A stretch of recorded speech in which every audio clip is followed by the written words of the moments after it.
This is Atomic Shinobi, and today I'm going to narrate first part of what if Naruto was saved by Hellsing family after Sasuke Retrieval arc. If you enjoy this video, please like, share and subscribe to this channel. Now wasting no time, let's start the story.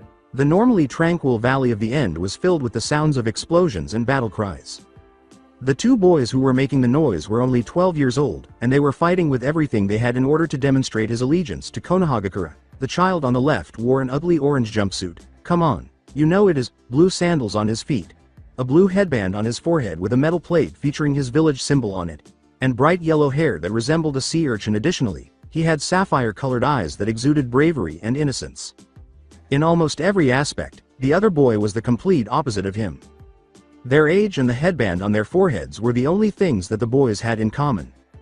His black hair was arranged like a duck's tail. He was dressed in a dark blue shirt with the Uchiha clan's emblem, a red and white fan on the back. In addition, he had on a pair of white shorts that ended just above the knee. The most depressing thing was that, unlike most boys his age, who would have eyes full of joy, happiness, or laughter, his eyes were blood red and had three commas slowly rotating around the pupil. Instead, they were filled with rage and insanity. Sasuke Uchiha and Naruto Uzumaki were these boys. They had one thing in common when it came to how they were fighting, despite the fact that they were fighting for two completely different causes.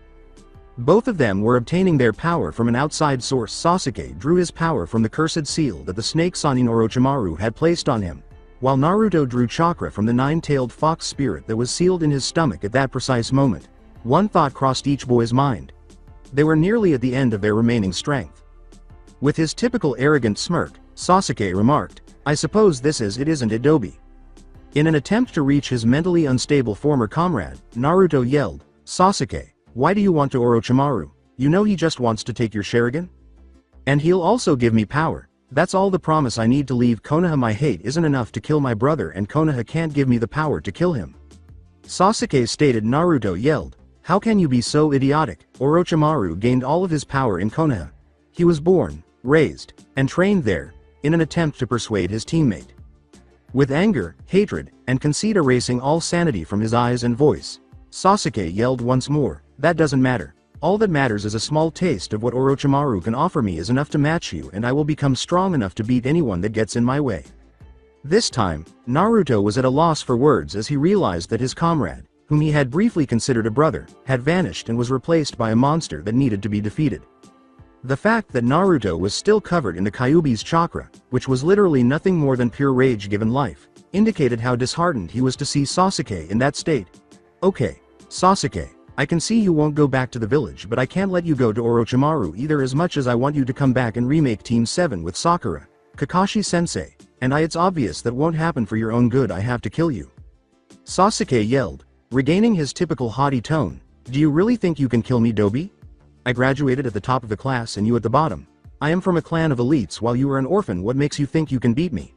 Then, using the corrupted chakra of the cursed seal, he poured all of his remaining chakra into a Chidori, turning it completely black. Naruto threw all of his remaining chakra into a Rasengan and turned it blood red with the Kyuubi's chakra supporting him. "Because I made a promise to save you, Sasuke, and I never break my word. If saving you means killing you, then that's what I'll do," he yelled. They both jumped to the middle of the field at an unspoken signal, and when they collided, time stopped for a moment as they gazed into each other's eyes. Sasuke's were filled with the typical rage, while Naruto's were filled only with regret and sympathy. He felt regret that Sasuke couldn't be saved and pity that his brother and best friend had turned into something like a rabid animal. There was an explosion and a bright flash, but neither Sasuke nor Naruto were there when the smoke cleared. The reason for this is that the Kyuubi was furious that his vessel was engaged in combat with the descendant of Uchiha Madara, the person he detested the most in the world, and that he might lose. As soon as their attacks collided, Kyuubi threw all of his chakra into the hope that it would either kill the Uchiha or overload the seal that kept it in its cage. He achieved his goal, but he was unaware of the impact the seal would have. The seal was designed to safely and gradually drain its chakra and transfer it to its vessel. However, when he pushed it through the seal, it was damaged, though not in the way it had intended. The seal went into overdrive when the chakra passed it, turning all of the Kyuubi into Narutos and drawing the beast into the seal. It granted itself perpetual freedom in its attempt to flee. In its standard form, the Rasengan requires a precise quantity of chakra to operate, but Naruto felt his already enormous chakra levels suddenly increase by 100 times. The Rasengan he was using was so powerful that it tore a hole in space-time itself when Naruto's new, incredibly strong Rasengan and the tainted chakra he was using clashed. In a single second, the two boys were hurled through dimensions and millions of years. Normally, this would confuse people because their brains couldn't process that much information so quickly. However, because Naruto used his shadow clone jutsu frequently, he had experience sorting through memories quickly. Both boys were seriously hurt by the explosion that caused the rip, and although Naruto received unimaginable regeneration from absorbing the Kyuubi, the psychological damage from seeing millions of locations in a single second left him in a severe mental state. However, Sasuke lacked the means to heal his body, and as soon as they both hit the ground, he succumbed to his injuries and passed away when Naruto was still alive. He was suffering from a severe migraine. The last thing he saw before going unconscious was a pair of men running toward him while carrying what he believed to be metal sticks with an unsharp end. He never would have imagined that he would go into a 4-year coma. 4 years later, Naruto was only beginning to regain consciousness. The constant beeping of medical equipment was the first sound he heard. He soon discovered that he was facing a window with the sun in front of it when he began to open his eyes. When he opened his eyes again after allowing them to acclimate to the light, he was astounded to see a stunning woman with raven hair, which instantly caused his cheeks to flush. He was unable to stop staring at her, and the distance allowed him to get a full view of her body. Despite being tall for a woman, she was slender and about 6 feet tall. He was particularly drawn to her face and chest, which were accentuated by her all-white suit and woman's fur hat. She had a smile on her face that, despite her generally innocent appearance, was extremely intimate because of her sharp, shark-like teeth. Additionally, her eyes appeared to be composed of amber, with 3 rings protruding from her pupils. They were lovely. He thought he was also struck by how enormous her chest was. The suit she was wearing was clearly designed for a woman with a large chest, and it appeared as though the buttons were going to come loose. Their size is double that of Ba-chan's. Naruto pondered then, aside from the sexy lady in the suit, as he is currently referring to her, he began to observe his surroundings. One of the many ills of hospitals is that they all have the same appearance, so he was unable to determine where he was. "Where am I?" he finally asked, turning to face the woman who was still standing by the door. As she informed him, "You are in the hospital wing of the Hellsing Manor, and now that you are awake, my master would like to ask you some questions." The woman's enormous and menacing smile persisted. Since he was still waking up, Naruto's response was limited to a nod and a sigh. However, he did have a thought. What the hell have I got myself into this time? Silently, Naruto awaited the woman's return with her master. She didn't appear to be a servant or a slave, so he wasn't entirely sure what that meant. When she returned with her master, Naruto simply let it go and tried to find out. He thought about a lot of things while he lay in his hospital bed. He was where? Was the area hostile? How would he get home if he was? Would he have to struggle to get out? Abruptly, the door opened and a tall woman in a black business suit entered, swiftly followed by what he could only assume to be her butler. The fact that the woman he had seen earlier was not present made him question why he felt let down by her absence. When the woman asked him to go get her some tea, he realized he was actually a butler. The woman turned to face him as the man walked away, and after a few minutes, she finally spoke. The woman asked bluntly, "Well, I guess I'll have to initiate the conversation to begin with. Who are you? Isn't it polite to give your own name before asking for someone theirs?" was Naruto's response, being the astute person he was most of the time. Despite her obvious displeasure, the woman gave Naruto her full name and said, "Sir Integra Fairbrook Wingots Hellsing, now that you know my name, it's your turn." With his trademark enormous smile, Naruto responded, "Naruto Uzumaki, Genin of Konohagakure," with the eagerness of a child awaiting his favorite treat. "Well, you currently don't seem like you even need to be in this hospital bed anymore," Integra said, smiling slightly at his ecstatic response. For some reason, Naruto was feeling oddly content at this point.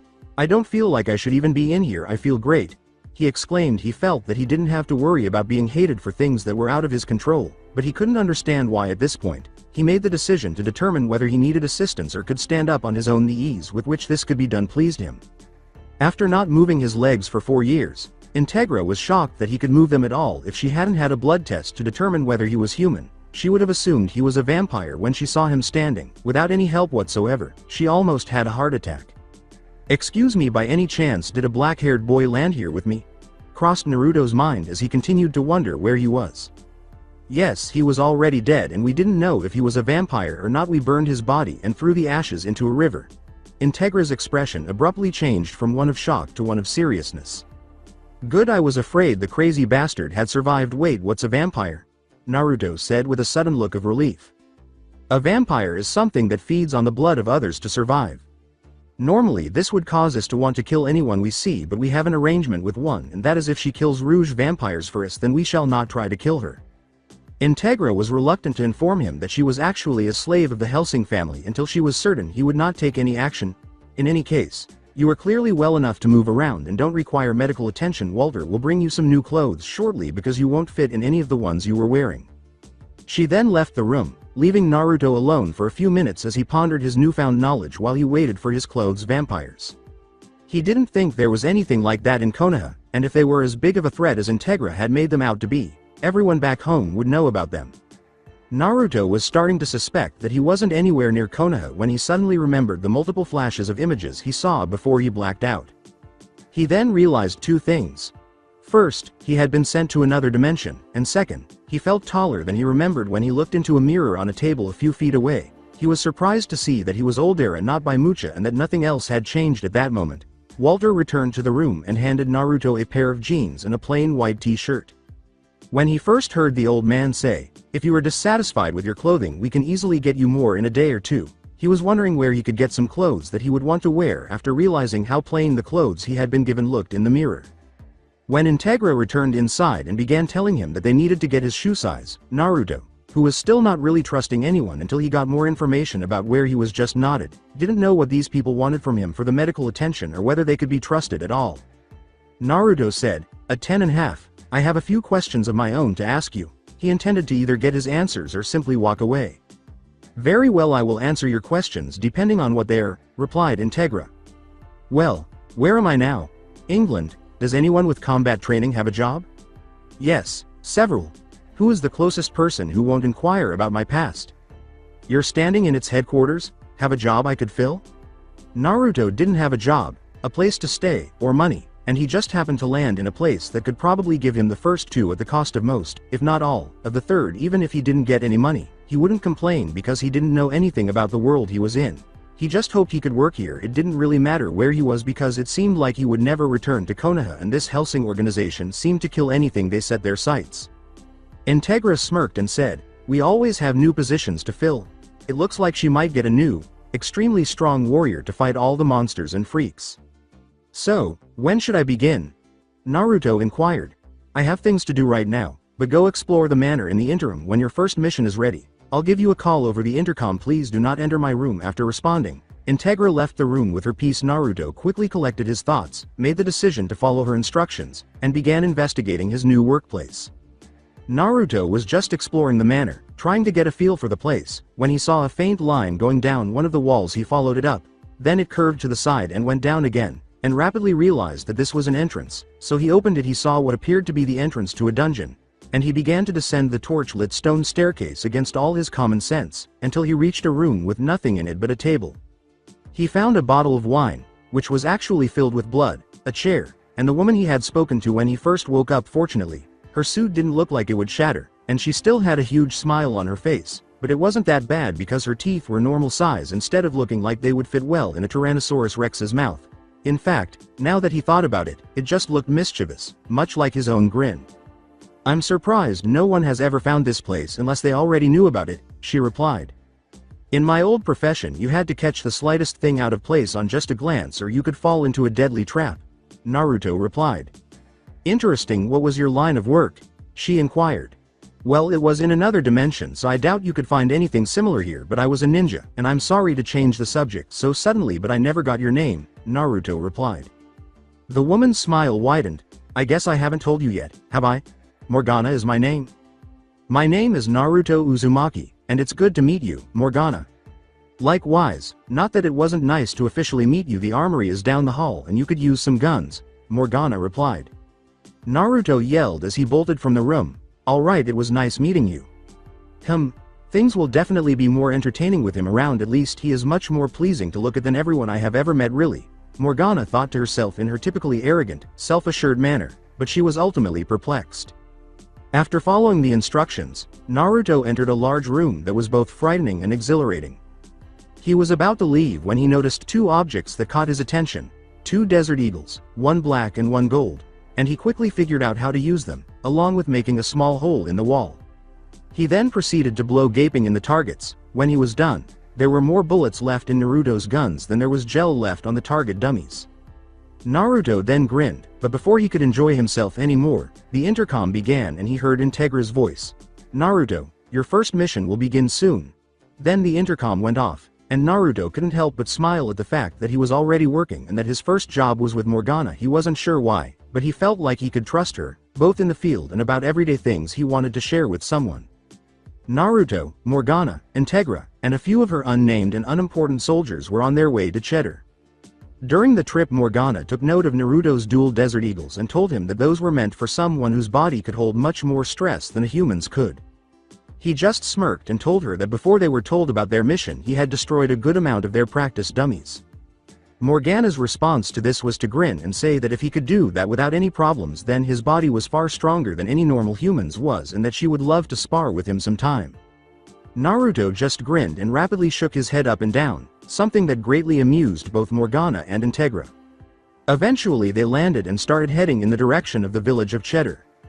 When they got to a crossroad, Integra turned to Morgana and Naruto and said, "Now I want you two to go to what remains of the village of Cheddar and kill the vampire that has killed the population." Naruto and Morgana just nodded and they separated from the others. They kept walking until they found their target, an ugly man who was molesting a police girl. Normally this would have pissed Naruto off to the point where he would just charge in and beat the crap out of Rapist, but the small army of ghouls surrounding him made that just a bit difficult. However, he couldn't stop the angry look that appeared on his face. It was then that Morgana made their presence known by releasing a fraction of a percent of her power. The vampire was worried, but when he saw that it was just two people he got his cockiness back. His grin damn near split his face when he saw Morgana. He was about to say something stupid when Naruto shot him in the heart with an enraged look on his face. This made Morgana grin for two reasons: one, because she saw the look too and was disgusted that such a weak, little, idiotic vampire thought that he could have her and he just got a bullet through the heart, and two, she saw the look of rage on his face just before he shot the little bastard, meaning he cared about her. But then she frowned because she felt a strange warm feeling in her chest and thought to herself, "I will have to ask Master about this later." He didn't like rapists, that much was obvious, but if that was all that angered him, then why, when the vampire had such a lustful gleam in his eyes, did he go from angry to just plain pissed off? At that moment, both of them realized that the vampire, in a pitiful and cowardly attempt to survive, had attempted to use the police girl in his grasp as a shield to block the bullet. She succeeded in doing so for a mere millisecond, but the bullet went straight through her and then through the vampire's heart. This entire incident rekindled Naruto's rage, and in an instant, he was in front of the vampire, shoving a Rasengan through his head, torso, and pretty much everything else, leaving only a bloody smear on the ground. The ghouls simply collapsed to the ground and died with their master dead, but neither of the Hellsing agents was observing this because they were preoccupied with the police girl who was dying in front of them. Morgana informed the girl, "The bullet tore through your heart, you dying. I apologize for using you as a shield, but I took a shot after seeing it," Naruto said. "I really wish you weren't hit," with a look of sincere regret on his face. Although the girl was unable to speak, he could tell she understood by the expression in her gradually fading eyes. "There is a way to save you, but you would never be human again. You would be a Draculina, a creature of the night that feeds on the essence of the living. You would feed off their blood," Morgana said with a smile on her face. She wasn't sure why, but even though she hadn't spoken to the girl, she already liked her. Perhaps it was because she accepted death so easily, as she had wanted to do for a long time. This line of thought abruptly ended when a strange voice in her head, too, said, "You'll learn one of these days."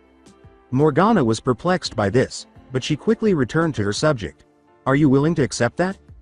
After the girl nodded with all of her remaining strength, Morgana did two things. She told the police girl that tonight was a very beautiful night, and then she bit the girl's neck with her mouth. Naruto simply stood back and observed, thinking, with her around, things are going to get even more interesting. Morgana seems like she could use a friend. Sarah's was expecting to see a huge pit of flame or large pearl gate when she opened her eyes, but instead she saw a cartoon world that was so poorly drawn that it looked like it could have been drawn by a child. Then she saw something that scared her, a horde of ghouls. At first, she was terrified, but then they said something that made her fear even worse. "Hey, it's a cop, a police girl, get her." What transpired next was hilarious. She spent a good 30 seconds simply running around, flailing her arms above her head in an attempt to escape the group of ghouls with a cloud of dust underneath it. She then abruptly changed course and ran for 3 more seconds before hitting something incredibly soft. She looked up and saw the woman she had spoken to before she passed away. She blushed profusely when she looked down and saw what she had run into. The woman surprised her by grinning and starting to speak. "So, how does it feel to be dead, police girl?" With a huge smile on her face, the woman asked. Sarah's looked down and said, "A huge hole blown through the right side of my torso," but she was initially perplexed and didn't know what she was talking about. She did the only thing she could think of at this point. She screamed and quickly bolted upright in bed, lifting her shirt to check if she still had a hole in her chest. She exhaled a sigh of relief when she realized she was okay. And then she saw Morgana sitting at her bedside with an even bigger smile on her face. They remained like this for a few minutes before Sarah's let out a loud, "Oh." As if that was a sign that Integra entered. "You're a loud police officer while smoking a cigar," Integra said. "I don't care if you're a vampire. You're still British and have some manners." Sarah's groaned in response, waited a few seconds, and then said, "So I'm a vampire? I apologize, but where am I?" "This is our main office. The Hellsing organization is what we go by," Integra declared in a tone that made it obvious that she was proud that her organization was the only thing keeping England safe. "We are the monsters that protect England from the other monsters." Sarah's was completely bewildered. "So you're telling me you're saying that I'm," she began, but was interrupted. "You will now work for us due to your condition. A series of vampire attacks have been reported to us. Go murder the police girl who is a vampire. Morgana and Naruto will accompany you," Integra said definitively. "Who is that, Naruto?" Sarah's inquired. Morgana jumped into the conversation and said, "He is the one that accidentally shot you. At the moment he is looking for a suitable set of blades, something about kunai not being good enough anymore." "What is a kunai?" Confused, Sarah's inquired. Morgana said, "I believe it's a Japanese style of knife." "Well, he needs to carry out his mission. He is probably still in the armory. Let's go get him and properly introduce him to the third strongest member of the Hellsing organization," Integra said as they all began to make their way to the armory, Morgana moving rather quickly. This caught the attention of both Integra and Walter. Morgana would normally just go back to waiting or go and wait by the helicopter. They both knew Morgana very well and both quickly came to the realization that she had some form of feelings for the blonde and they were still growing. Their reactions to this varied. Integra gained a small smile. She was glad that Morgana was finally finding someone that could give her some manner of happiness. Walter, however, gained a large frown. He had loved Morgana for a very long time, but she had never returned his feelings. Now someone just shows up and she instantly starts falling for him. He quickly began to get angry at Naruto for gaining the affection of Morgana within just a few days. Thoughts of cutting the blonde to pieces ran through his mind as he imagined killing the target of his newfound hatred. One day they would fight over who had the right to have Morgana's affection. Hint hint. Morgana chose to hide in the shadows for two reasons. First, she wanted to see if she could frighten Naruto because she enjoyed watching other people's reactions, and second, she wanted to find out what Naruto would say about her without her in the room. They saw Naruto leaving the armory with two plain-looking katanas and two sheaths strapped to his back. He then asked a question that had been bothering him ever since he saw them. "Not that I'm not happy that there are katanas in the armory. I thought that you wouldn't have anything other than guns and maybe a few straight-edge swords. If you don't mind me asking, why do you have them?" "I believed that one day a Hellsing agent would wish to employ them." "I guess I was right," Integra concluded, grinning. "All right, but I have one more question. Why are all of you down here? Since she essentially resides here, I can understand Morgana, but why are the other people here?" As he completed securing the sheaths to his back, Naruto inquired. "You must continue on your mission," Integra responded. "Your partners for this will be Morgana and her new fledgling, the police girl." Just as Naruto opened his mouth to respond, Sarah's interrupted, asking, "Why do people keep calling me a police girl?" "You can call me Sarah's Victoria at the end," Sarah's yelled. Obviously displeased with her moniker, "M's Victoria, we should provide you with the appropriate weapons before you set out on your mission. Please follow me." "This will only take a moment," Walter said, attempting to persuade Naruto to carry out his potentially fatal mission. Integra said, "Anyway, as I said before, Naruto, your mission is with Morgana and police girl," she said. "Police girl?" A little louder than necessary to ensure that Sarah's in the adjacent room heard it, and it was evident from the scream that she had. "So you're telling me that I have to go on a mission to kill a vampire or two that just have a gun and nothing else going for them, and not only that, but I get to go with two beautiful women?" Naruto asked after he chuckled for a few seconds. "This mission won't be all bad no matter what happens," Naruto concluded, grinning and laughing once more.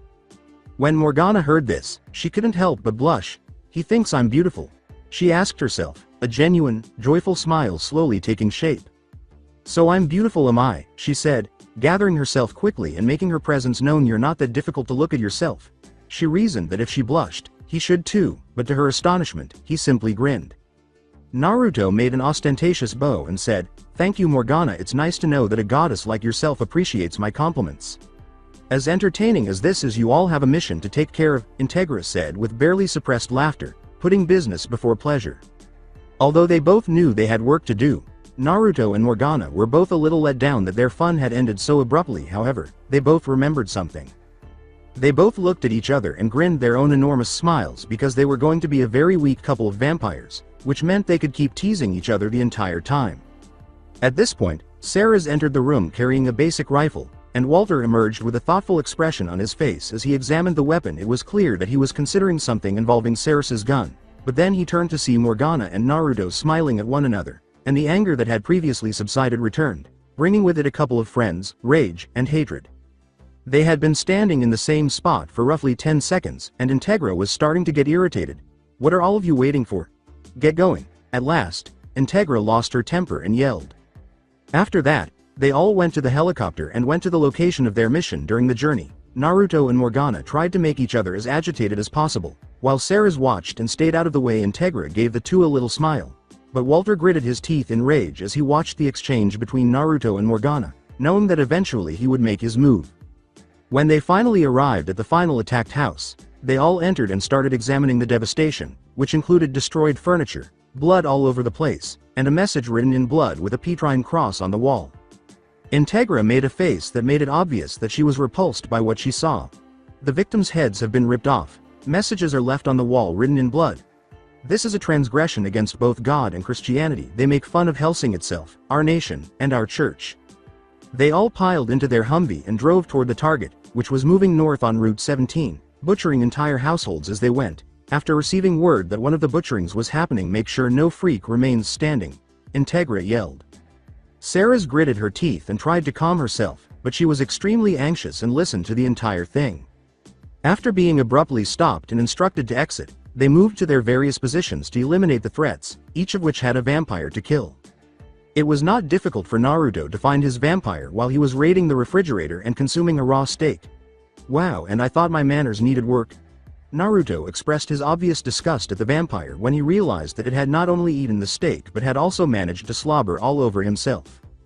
The vampire turned to him, then grinned broadly, and was about to say something when he heard gunshots and his brother scream, then heard his brother laugh maniacally, and then he smiled again. When he heard his brother scream in agony, he had a worried expression on his face, and he was about to go help him when Naruto ran in front of him and pulled out his katanas, saying, "I wouldn't do that if I was you." Naruto simply enjoyed playing tricks on his opponent, knowing that they would make a mistake when he did. And that's exactly what the vampire did. He screamed in rage and ran at Naruto like a dumb ass. This is where the idiot forgot something very important. A blade, no matter what kind, is usually sharp.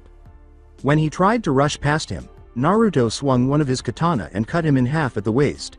All that was left was a blood cross on the wall. They simply smiled at each other and then went outside to give Ceres advice. Morgana admired Naruto's kill, which was so bloody and sadistic that it made her want to kiss him on the lips. But the very small, cautious side of her mind quickly stopped her. She was a monster. What human could be with a monster? 1. After passing through the kitchen and out the back door, they went straight to the roof where Ceres was attempting to get a shot for her target. After a while, Morgana grew impatient and asked, "What are you waiting for? Take action." It wasn't quite a yell, but Morgana's loud statement made it clear that she wasn't pleased with her fledgling's hesitation. Ceres said, "Sir, she's already 600 meters away." With almost every factor working against her, she didn't know how she was supposed to make a shot like this. "Imagine that your forehead has a third eye from there, aim." Morgana said, "If you shoot like a human, you're going to miss like a human." She was beginning to grow weary of having to explain everything to her fledgling. She could understand if she had one or two questions, but to have a question about every single fucking thing was annoying. She learned all of her power in about 20 minutes, and since she was always a very quick learner, she shouldn't expect anyone to understand these things right away, but damn, work a bit. Because Naruto was human and his shots usually hit their target, he was unable to control the "Heyyyyyyyyyyy"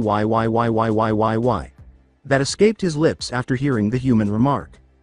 "I didn't mean you were incapable," Morgana said, giving him a pitying glance. "I meant to say that most people require a number of disabilities or artificial enhancements to even approach fighting on par with vampires, but you have demonstrated your exceptional abilities." Ceres reappeared at this point, "But ma'am," she said, but Morgana interrupted her right away. "Go straight for her heart," she assured Ceres. "Don't worry, you'll put the bullet right through her."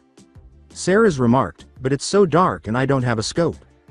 "That's a human complaint," Morgana said, "not you." Just to clear the air before they had another minor argument, Morgana smiled broadly, her teeth piercing her face, and then started talking again, saying, "It's time you take the shot like a proper vampire."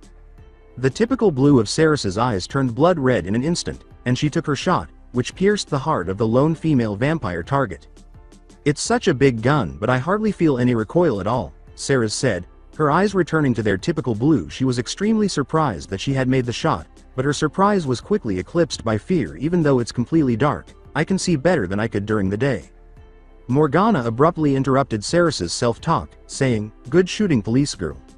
"And now I'm hearing voices, like some sort of telepathy." Ceres abruptly started talking to herself once more. "What in the world am I becoming?" It's all happening too quickly. After lowering her gun gradually and raising her gloved hand to gaze at it, she finally lowered it and raised her gaze to the moon. "Not yet, this is only the beginning and you've a long road ahead of you," Morgana quickly corrected Ceres, who was thinking that she had figured out how to be a vampire, because she didn't want Ceres to believe that just because she could see like a vampire, she could fight like a proper vampire whenever she wanted. But Naruto had to comfort her, saying, "Don't worry, we'll help you whenever we can. Each of us has had to learn to manage a characteristic that makes us unique. What I'm saying is that we can and will help," he said, with Morgana behind him grinning slightly and nodding once to confirm that what Naruto had said applied to them both. Following this, they all started to pack up and go home. "Too many, far too many. Suddenly we have far too many vampires causing trouble," Integra said as she went through the files of the recent vampire attacks in her office. There were dozens, more than 50 more than usual. Integra knew that this had not happened in a very long time. "We are kept busy by third and fourth-rate vampires who kill at random, barbaric acts that are pointless, cheap, and pitiful. This had only ever occurred once in history, during World War II, so it couldn't be the Nazis again, could it? It's like someone was creating vampires on a factory line." When Morgana entered her office, Integra was busy trying to figure out why so many pitiful vampires were attacking random locations.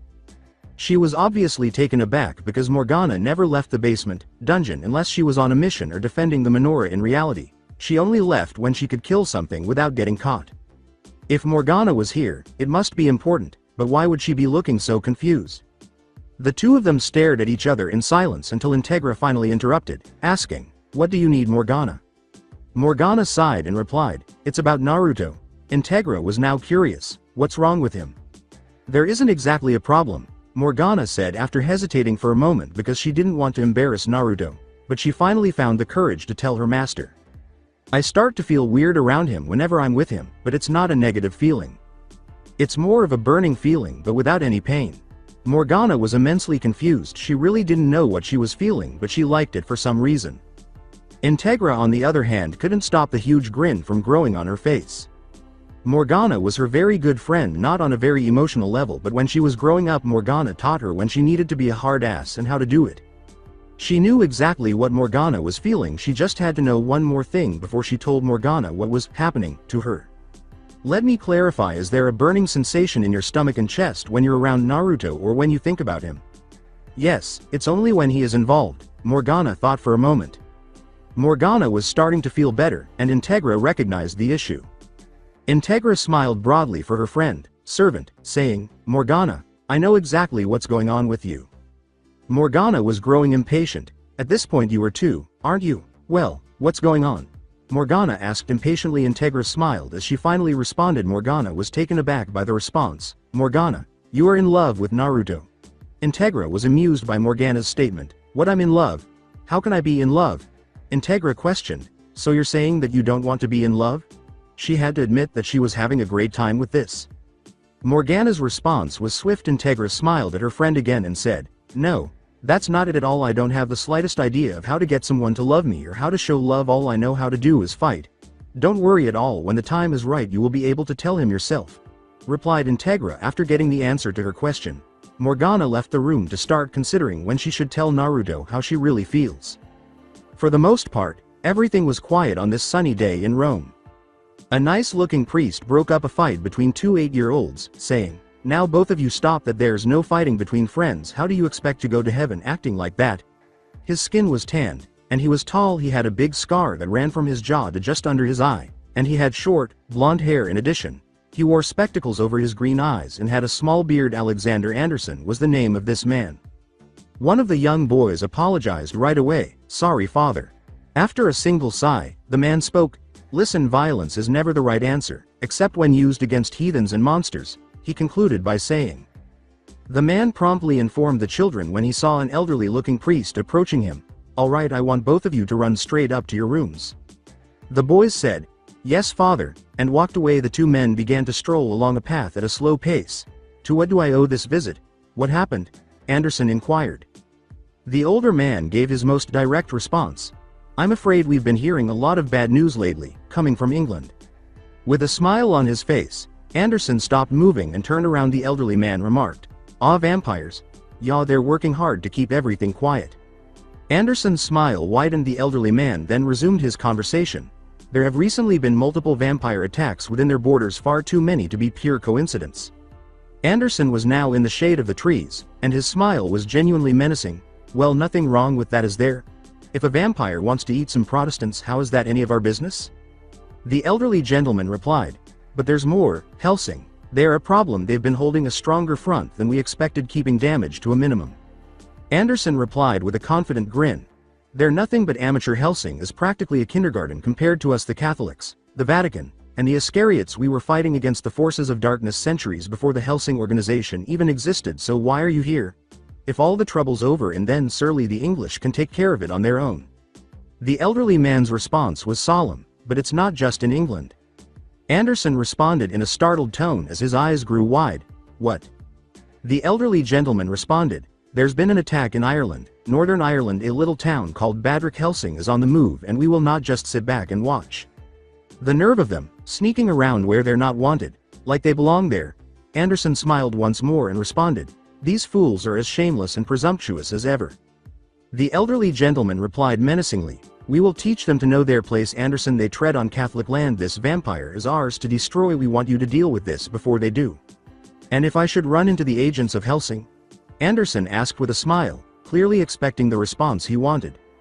The elderly gentleman responded, "Just remember, we are part of God's divine instrument on earth. We do not retreat when we are challenged by heretics. If anyone does not love the Lord Jesus Christ, let him be accursed at his coming. God save you from your fate. Amen," Anderson said with a smile that came back. As soon as Morgana, Naruto, and Ceres learned of the vampire attack that killed the entire town, they were dispatched to Badrick. They were in a hotel, blasting away at any ghouls that stood in their way of killing the vampire. Ceres was more hesitant to kill the undead slaves as Naruto and Morgan tore through them. Although Ceres was attempting to persuade herself to murder the freaks, some of the things she was saying to herself were almost absurd. She finally had the courage to begin shooting the ghouls after saying, "They're not real people. They might as well be zombie pumpkins. They're just dolls. Take aim. One shot and it's over." She fired multiple shots, all of which were lethal. She began running to the place she thought her mistress was at. As soon as the ghouls were all dead, she encountered a ghoul with a miniature Uzi while traveling.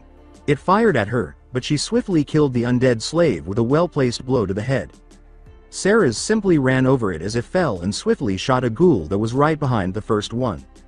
She started firing at the ghouls behind them right away. Ceres's eyes turned blood red, but no one was around to witness it. She started firing at any part of the ghouls that caught her eye. Morgana swiftly told Ceres about her issue after shooting a ghoul in the head as it was rising. "Police girl, make sure you hit them in the heart or the head. Just remember, these people did not become undead ghouls by choice. There's no way to cure them once they've been changed. It's for their own sake. You put them to rest as quickly as possible."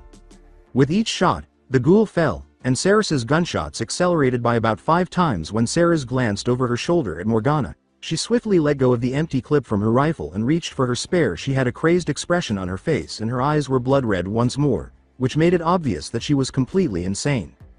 If you could tell by the way she was speaking, she also appeared to be mentally insane. "Yes, my mistress. Oh, you're insane." Morgana just smiled and laughed. A little. Ghouls emerged from almost every door in the hall at this point, and to make matters worse, they were all armed. Ceres simply grinned madly and cocked her gun. The ghouls then started shooting as Ceres charged.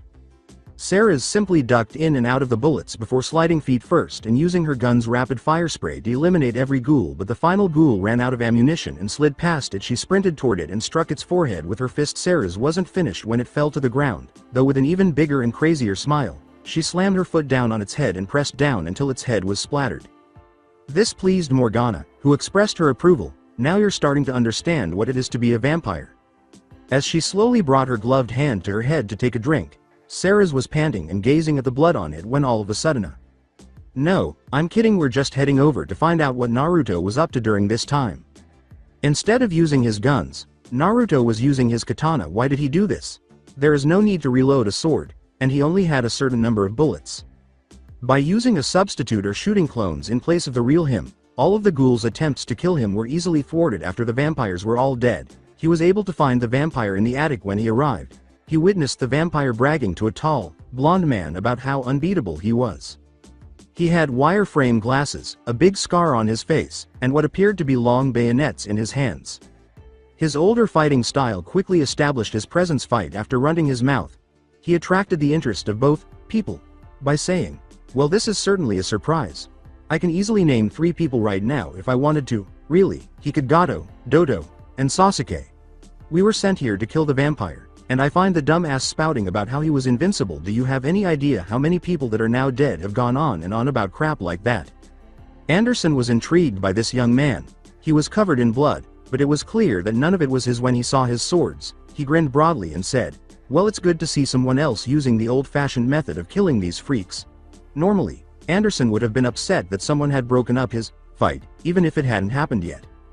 "Well, I have guns, but my argument to people that are against using swords is that if you use a sword you don't have to worry about running out of ammo," Naruto said, grinning at him with a grin that was unmistakably friendly but cautious. "Well, it's good to know that some of the Hellsing organization have brains," Anderson said with an even larger smile. "I have a proposal for you, boy. Would you like to come work for the scholars after leaving the kindergarten?" It was extremely hard to find competent vampire killers these days, and even fewer used swords, so Anderson sincerely hoped he answered, "Yes." With a smile that almost split his face, Naruto said, "You make a very good offer, but I have a few reasons that I would want to stay with Hellsing." "Oh really, and what might those be?" Anderson smiled. Naruto smiled and confidently replied, "Well, to begin with, there aren't just a bunch of old guys with no combat experience giving hard-working, if slightly crazy. No offense. None taken. Orders from agents that could easily result in their death. In addition, the police girl's responses to almost everything are incredibly funny. Morgana's actions are the third reason why." Naruto suddenly gained a small blush. The vampire started to feel ignored as Anderson was about to say, "Hey, I'm the threat, pay attention to me. I don't know what kind of abilities this boy has, but the way he holds himself just screams, capable fighter, and I am the best vampire killer that the Vatican has to offer," Anderson and Naruto said after exchanging brief glances before bursting into a 5-minute fit of laughter that required both of them to wipe their eyes. "Why do you think you have any chance at all against either of us?" He did not get the outcome he had hoped for, as Anderson mirrored Naruto's slash from shoulder to hip on the right, and the vampire's reaction was to scream in rage and rush at both of them. Naruto was about to talk to Anderson after cleaning his blades when he became aware that he was by himself. He immediately recognized that Anderson was pursuing Morgana and Sarah's and fled to try to prevent anyone from dying. Shing. A blade went straight through Sarah's throat, tip first, straight through the back of her neck. Her eyes widened and she began to gasp, and Morgana reacted similarly. 10 more blades went straight through her torso, causing her to fall to the ground with a groan. Morgana gritted her teeth, realizing that her fledgling was about to become a proper vampire and was stopped just a lick short. Then hundreds of glowing pages appeared and nailed themselves to the wall. Then she heard footsteps and shifted her focus from her wounded fledgling to the source of the sound, where blood was trickling to the floor. With his bayonets and cross necklace shining in the moonlight, Anderson descended the stairs slowly.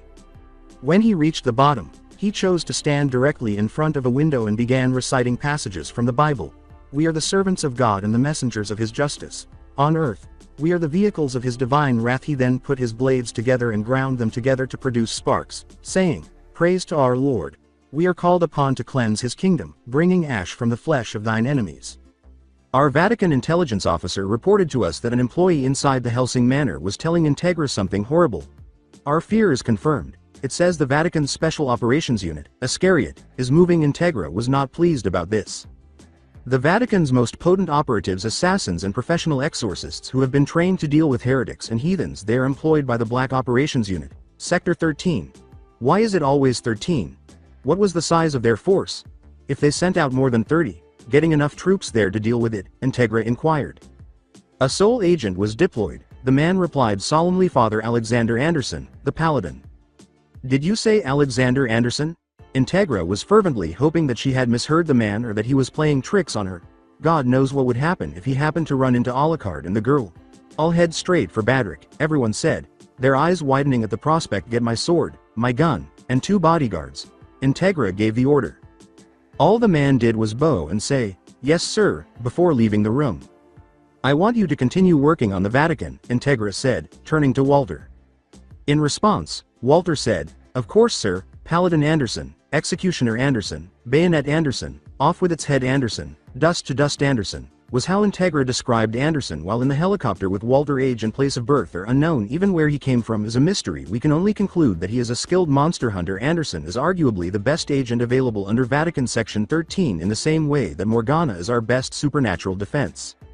The Paladin Monster Slayer, the Purifier, Integra said to herself as her helicopter took off. God, I pray that they haven't already begun murdering one another. Who knows what might occur now that Naruto is involved in the conflict. Anderson broke the silence as they walked slowly toward one another, both of them aware that a fierce argument was about to start. Isn't this a beautiful moon tonight? Where is the vampire we were hunting and where is the man that was with? Asked Morgana, who was not in the mood for games or banter. The final question was asked with an almost imperceptible level of concern. Normally, this level of concern would seem like someone hardly cares, but this is from someone who had millions of people run through with pikes without feeling any regret. In other words, she was fucking worried. However, Anderson noticed the tone in her voice and chose to take advantage of it. Dumbass, you don't piss off a woman who has the power to destroy an entire country by herself. Spiky hair, whiskered cheeks, 2 katanas and 2 desert eagles. Morgana just nodded. Naruto had recently caught up to Anderson and was on the verge of confronting him when he heard their conversation and decided to wait and see what would happen. If the worst happened, he would also start fighting, but he was about to realize that wasn't necessary. He would also hear something that would permanently alter his relationship with Morgana. Hint hint again. Well, he made short work of the vampire, but I made short work of him, Anderson said with a freakishly large smile. He felt that he had broken her. Normally, he would have preferred a good fight, but he thought that breaking her emotionally was good enough. However, he didn't get the desired outcome. She didn't even bother to speak anymore. She just dropped her guns, ran up to him, and began beating the living daylights out of him. At first, it seemed like he had broken her, and blood was streaming down her eyes at the thought of Naruto's death. However, all of the pain she was feeling soon turned into rage, which is why the phrase, "Hell hath no fury like a woman scorned," was coined. The worst part of it was that he was still alive because he was a regenerator, which would keep him alive even though it wasn't nearly enough to heal him. Anderson didn't realize what was happening until it finally stopped, and when it did, his bones were practically powder, his organs were reduced to little more than jelly, his glasses were destroyed, and the top half of his head was ripped off. Morgana was in a blood rage of her own, but she had dealt with them before, so she was able to stop beating the living daylights out of him long enough to begin strangling him and screaming at him, all the while failing to notice that Naruto had descended the stairs and was merely staring with wide eyes at the scene in front of him.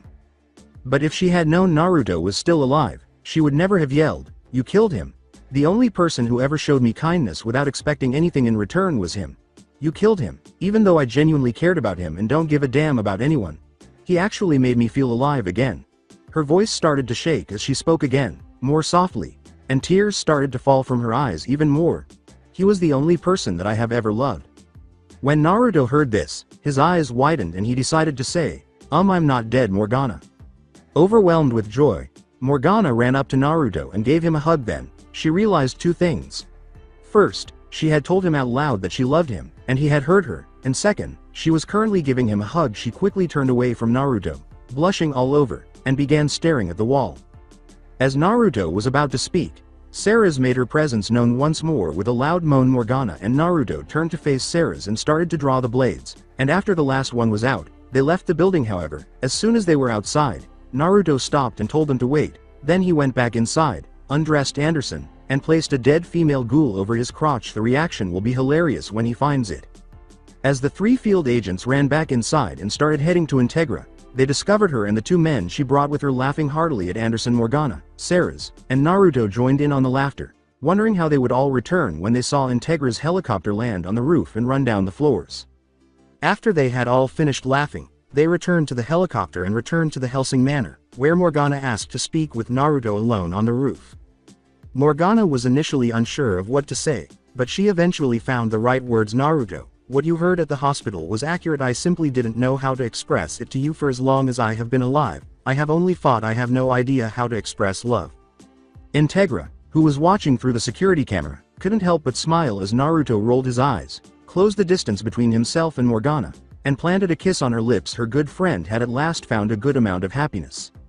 After about 5 minutes, Naruto and Morgana stopped fighting with their mouths and withdrew, staring into each other's eyes before descending to the dungeon to spend the remainder of the night together. Okay, so this chapter is finished. I tried making a lemon for it, but it didn't work out, so I'm looking for someone to do it for me. If you're interested, let me know and I'll send you a photo of Morgana. The sword thing helped, but the main factor that won Anderson over was Naruto's inherent likability. We all know that he could make friends with a tree if he tried Toa, and the fact that Anderson would never know that Naruto undressed him. Let's not forget that Naruto is human and somewhat peaceful before you start talking about how Anderson would just try to kill him.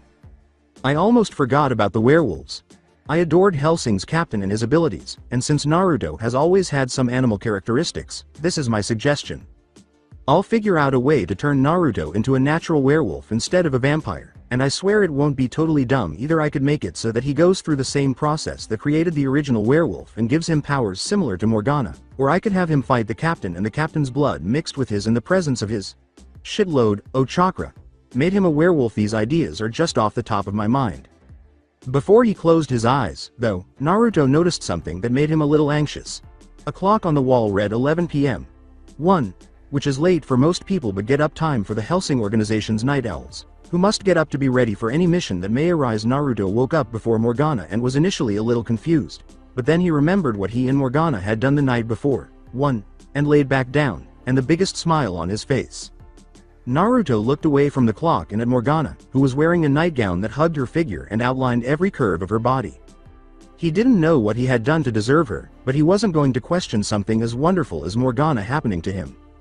Despite being asleep, Morgana had a big smile on her face. It wasn't her usual shark-toothed smile, but rather a soft, genuine, happy smile. Normally, Morgana could make you crap your pants with a glance, but right now she appeared to be one of the world's most innocent and peaceful people. The only thing that slightly disturbed him was that they were sleeping in a big, cushioned coffin, big enough for 2 people. Naruto looked at this and grinned.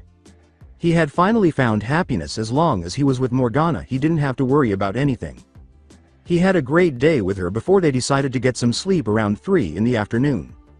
They had both had a good day. Morgana had gotten a new gun and Naruto had gotten some armor that was made to change its shape to fit him no matter what.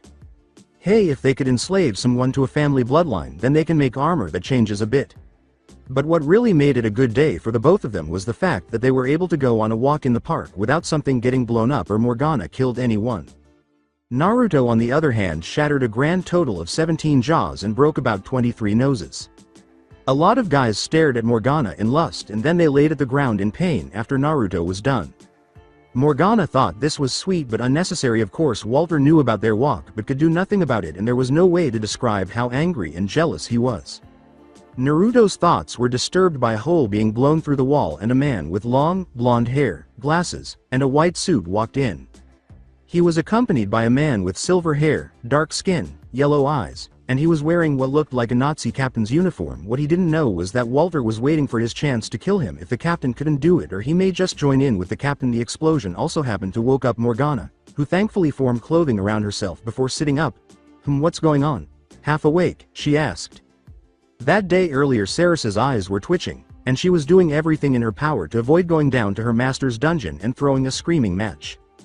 The reason she was so furious was because Morgana had asked Walter to replace Ceres's bed with a coffin, and like a good little bitch, he did it with a smile on his face. Ceres was able to stop herself from disturbing her mistress's and Naruto's sleep, even though she was unaware of it.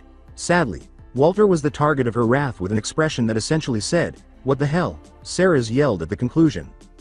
"That thing you're referring to is a coffin." Walter's response was a little on the smartass side. In fact, it was on the far end of the smartass spectrum. Ceres gritted her teeth and told Walter that she was unhappy with the response. "I know. Why is there a coffin in my bedroom?" She was about to kick his ass.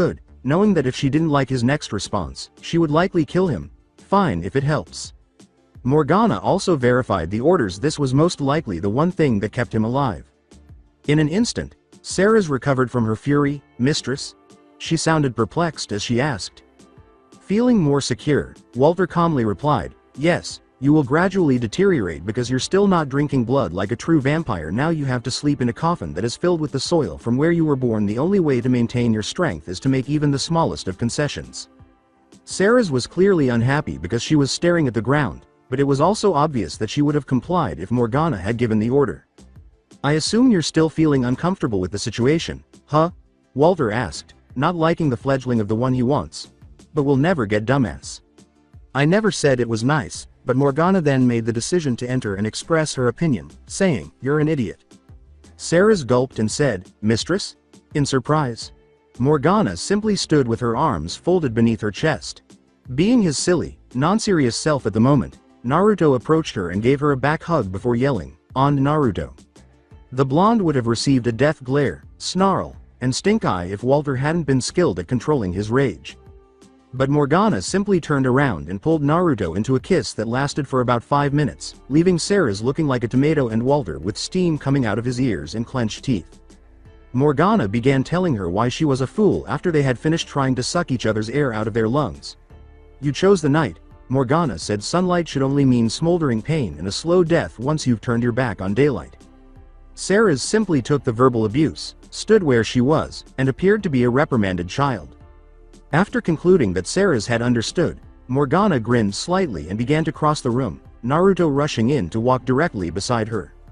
Walter saw them both approaching him and went to a table with 2 cases, one small and the other large. He made an effort to be as nice as he could when he spoke to Morgana and, since Morgana was present, Naruto, saying, good evening Morgana. Naruto. Morgana, was said as charmingly as possible. I have something special for each of you, Naruto said in the most tone-free manner possible. Disgusting old goat. Everyone's attention was drawn to this. You also, Miss Victoria.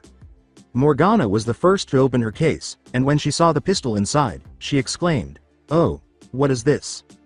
The Jackal, a custom 13mm anti-freak combat pistol, was Walter's proud response. Custom-made rounds are fired by it much more potent than your typical 454 Castle rounds. 6 rounds per magazine, 39 centimeters long, and 16 kilograms in weight. It is impossible for any human to match the Jackal's level of firepower. Morgana was looking for a bit more information than she currently had, and the rounds? The proud response from Walter was, 13mm explosive shells. Morgana was aware that things would only get better. Casings? With a smile on his face, Walter replied, pure Macedonian silver. Before forming a final opinion about her new firearm, Morgana had one last question. And the tips, explosive or mercury? Before responding, Walter was aware of her fondness for the firearm, mercury tips, and they're already blessed. Even if it was only for a few minutes, Morgana couldn't find anything wrong with the gun and said, it's perfection Walter. She was eager to use it on the bastard who had led her to believe that Naruto had died. With a broad smile, Walter bowed and said, I'm pleased that you're pleased, ma'am. Gazing at the firearm, Morgana smiled and said, I'm going to enjoy using this beauty to shoot Father Anderson's limbs off. While talking about how wonderful the Jackal is, Sarah's was attempting to observe it from every possible viewpoint. Oh my god, mistress, that's amazing. Observe. Miss Victoria, I think I have something special for you as well, Walter said, deciding he might as well give Sarah's her gift. Sarah's was ecstatic to see what weapon she would receive, but her excitement was quickly replaced by shock. The Harkonnen, a 30mm anti-freak cannon, designed to be used with both depleted uranium shells and exploding incendiary shells, Walter said, holding an enormous cannon that towered over him all but the most heavily armored targets will be destroyed by this weapon. Ceres was appalled that people expected her to use this cannon, but Walter appeared to be quite proud of himself. What the hell is that? Naruto, you will be given some armor that can stretch and grow no matter what stress it is put under while still maintaining comfort and strength, Naruto said, laughing uncontrollably at Ceres's reaction. Walter turned to face him and saw the hatred in his eyes, but he remained silent about it. It also has the incredible capacity to transform into a plain black t-shirt. The armor was amazing. It had what looked like tribal marks on the upper left and right on the chest plate. It had a kilt attached to the bottom that was obviously there to allow easy maneuverability while still offering a little more protection as well as giving the wearer the option of concealing a weapon.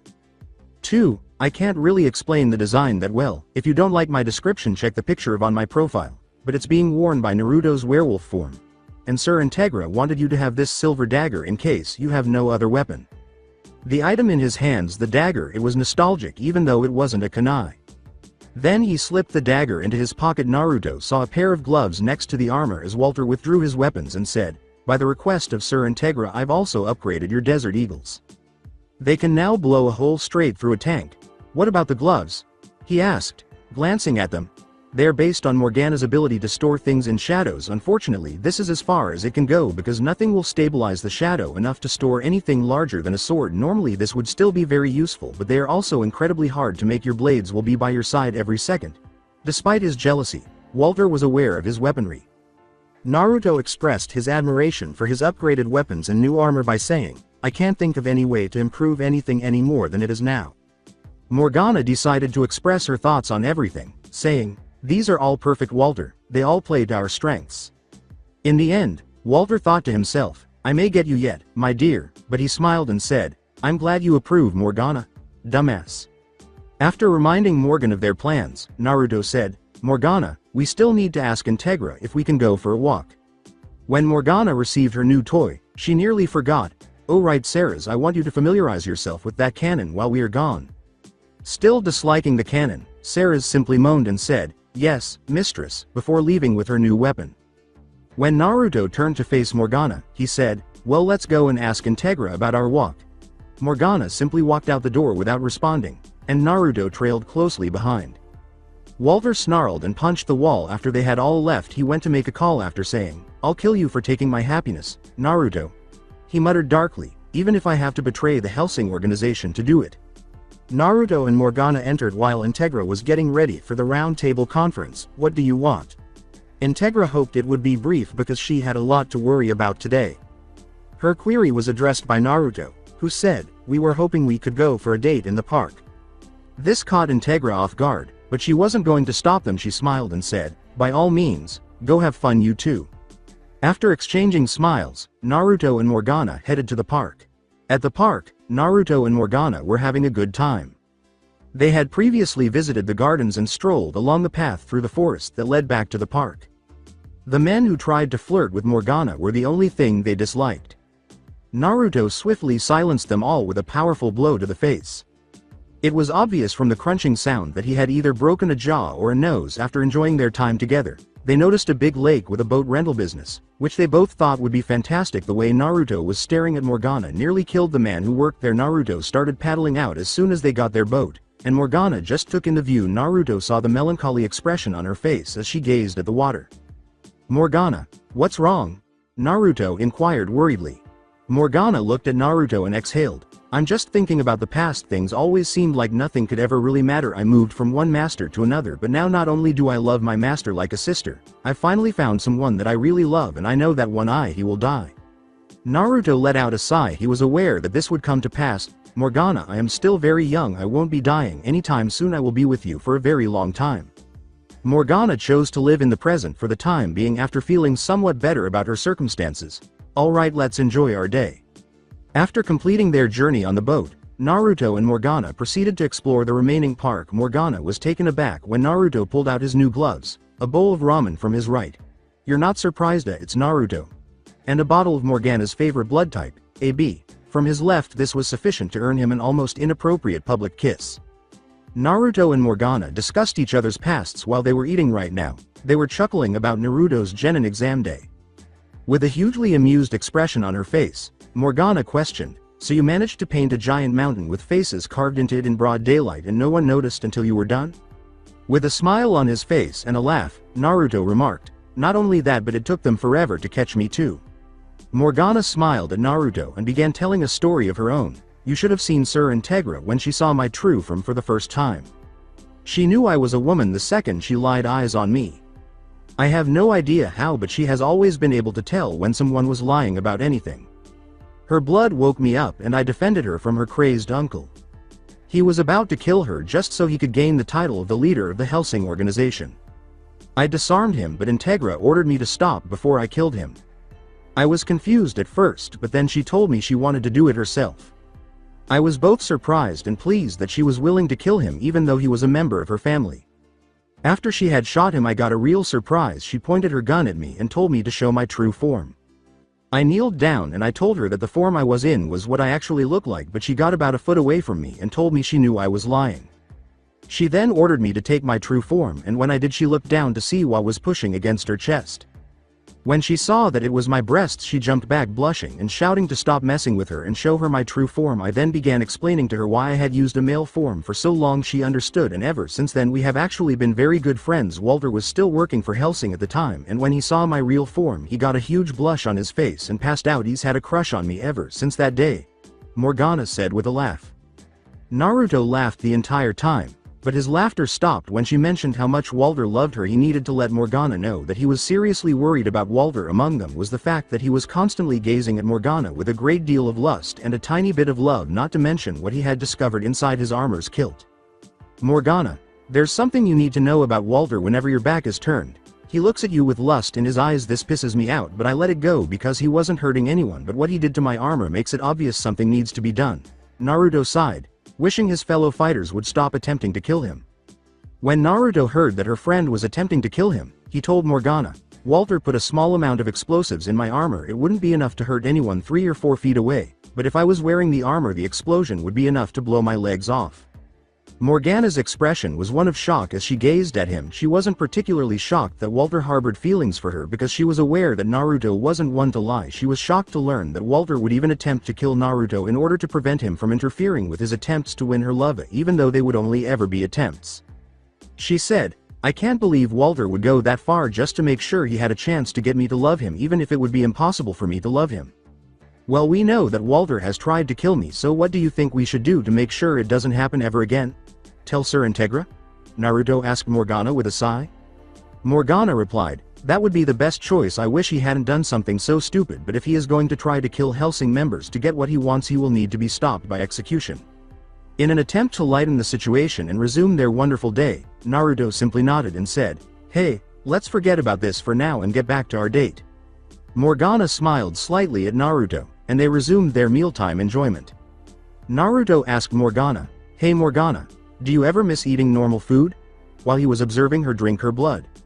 Even though this question surprised Morgana, she responded, "Well, sometimes I do, but I have grown to live with it." At last, there was something Naruto could do to help Morgana. He could figure out a way to get her back to eating regular food. They stayed to watch the sunset. After they had finished their meal, they looked at one another and leaned in for another kiss. As they gazed at the falling, they made the decision to begin their journey back to the manor when the sun finally set. But 5 men leapt out of the bushes as they reached the park's edge. With a sly smile, the apparent leader started speaking. "Well, look what we have here, a bastard and a bitch with huge tits. Normally we would kill you and take everything on you, but if you drop your shit and leave the bitch behind, we'll let you go." He pulled out a knife and attempted to appear menacing. Morgana was about to remark on how pitiful they were when Naruto, furious that this moron had mentioned raping Morgana, interrupted. Even though he knew Morgana could take care of herself with ease, his rage remained unabated. He vanished abruptly and reappeared a moment later. The thugs were all on the ground with their skulls caved in after another second. Fortunately, no one would really care because they were notorious for doing such nonsense. Morgana knew full well that Naruto knew she could take care of herself, but she also understood what anger looked like, and when the thugs threatened to rape her, good luck with that. She could tell by the expression on his face that he was furious. Naruto's level of rage was like comparing a lit match to the sun when compared to normal anger. Naruto attempted to control his rage while standing in the center of the dead or unconscious thugs. Morgana is being threatened with rape by these little jerks. Naruto, "It's okay, I'm fine, and those men are dead or unconscious," Morgana said as she approached him and started to soothe him. As he quickly calmed down, Naruto said, "All right, let's return to the manor before anything else occurs." Upon returning to the manor, they immediately went to Integra and started telling her about Walter's predicament. Integra was deeply disturbed. "Walter's actually willing to kill you just because you two love each other. I never would have guessed that he was this crazy." "What do you think you will do with Walter?" Naruto asked, speculating about their next move. "I guess we don't have any other choice. If Walter is going to be attacking Hellsing members, then he has to be taken care of," Integra said with a sigh and a dejected tone. As they were about to head out, Naruto recalled something and said, "Morgana, I want to talk to Sir Integra for a minute." Both Naruto and Morgana nodded solemnly and agreed to go to bed. For a moment, Morgana wondered why he wanted to speak with Integra, but she shrugged her shoulders and walked away, figuring that if he didn't want her present when they spoke, it must be something he didn't want her to hear. She trusted him, so she wasn't going to pry. Inquiring as to what Naruto would like to discuss, Integra said, "So Naruto, what do you need?" "Well, Morgana and I have been spending a lot of time together and in the line of work I used to be in, and I suppose I am still in. Your life expectancy wasn't exactly very high, so if you got married young nobody blamed you," Naruto said after being a little hesitant at first, which Integra would ask later. "I want to marry Morgana, and that's what I'm trying to say. If she says, yes, may we have the Hellsing Manor for the wedding? Do you know of any reputable jewelry shops?"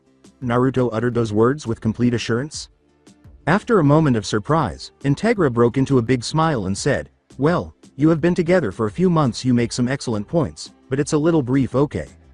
She gave him her personal credit card and said, "You can use the Hellsing Manor to get married if she says yes, and you can also use this to buy her ring. You've done a lot of work worth more than food and board, but I haven't paid you at all. Consider the wedding ring purchase to be the remaining portion of your salary owed, and visit the polished stone jewelry store to get her a beautiful ring. It's not very big, but their work is unbeatable," she replied with a smile. Naruto thanked her 10 times, created a shadow clone, sent it to obtain the most exquisite ring the polished stone possessed, and went outside to find Morgana waiting a few doors down. He approached her and they both made their way to their room.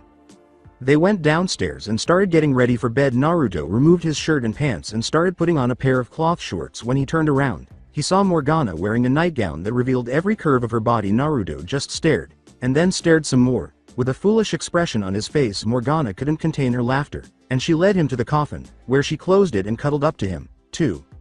The fact that Walter had access to the room where all of the security camera feeds went was something they had overlooked.